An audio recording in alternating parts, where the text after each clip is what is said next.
Alright, so this is going to be the best CPU GPU combo that you can get right now, and let me tell you, this is a super healthy market because there are a lot of options that you can pick between. So we're gonna make it short and sweet and based on the budget that you're on. It's not based on the resolution you want to play on, because a lot of these budget and CPU GPU combos can play at 1440p. A lot of mid-range can play 1440p or 4K, so it's a bit of misleading if I told you this is the 1440p optimal and people will be like, no, this is the 1440p optimal, you cannot play with this GPU at 44p, things of that sort. So yeah, there's that. And without wasting any more time, let's just kick it off with the budget and CPU GPU combos that are here. So yeah, it's based on the CPU because the CPU options are more limited than the GPU options. So what we're looking at is the Ryzen 3 4100, and the Ryzen 3 4100 is a quad-core 8-threaded CPU. It's a CPU that comes comparable to something like a Ryzen 5 4500 or a Ryzen 5 3600 in terms of absolute gaming performance. So the GPUs that you compare with it is either the RX 580, the RX 5500 XT. You can even go as high as the GTX 1660 Super, the RTX 2060, and the RX 6600. At 1080p, you'll not have any drawbacks. You'll have around the same performance of any other CPU GPU combo that you'd pair with,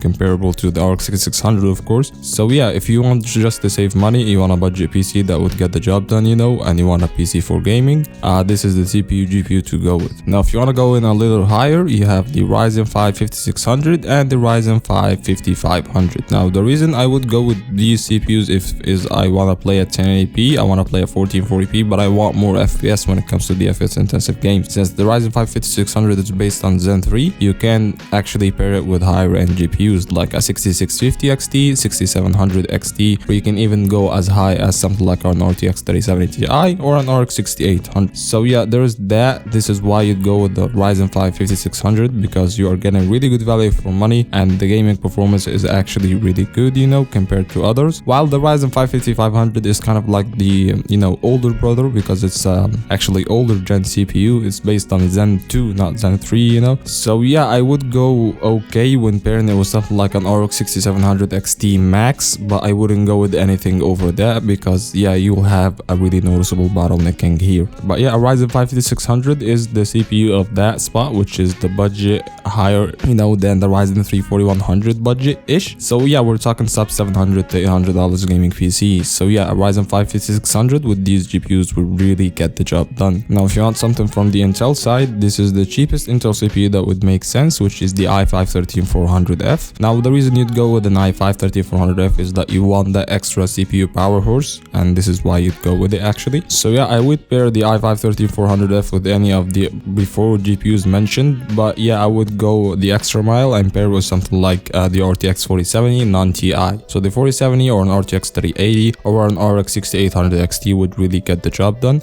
So if you want a CPU that's has more cores, more physical cores, and is so good at things like streaming or 3D rendering, this is the CPU for you. It goes for around $220. On a B760M board, it will get the job done. And if you want to go higher than something like an RTX 3070, the RTX 4070 is the GPU that I would pair with the 13400F. And it's kind of like a tough spot for this CPU because you couldn't go over the 13400F RTX 4070 CPU GPU combo, and going lower than that would really make any sense, because there are cheaper CPUs that would give you the same gaming performance. So the biggest edge here is the CPU intensive tasks related applications. So if you need that, this is the CPU for you. So we're here at the mid-range CPU GPU combos, and this is based on PCs around $1,000 to $1,500. I wouldn't tell if mid-range is $1,000 to $1,500 or not, but it's definitely not a budget PC. So the CPU of choice, or the two CPU of choices that we have here, which is the Ryzen 5 7600 and the Ryzen 7 7700, and you can also tackle in the Intel Core i5-13600K if you are actually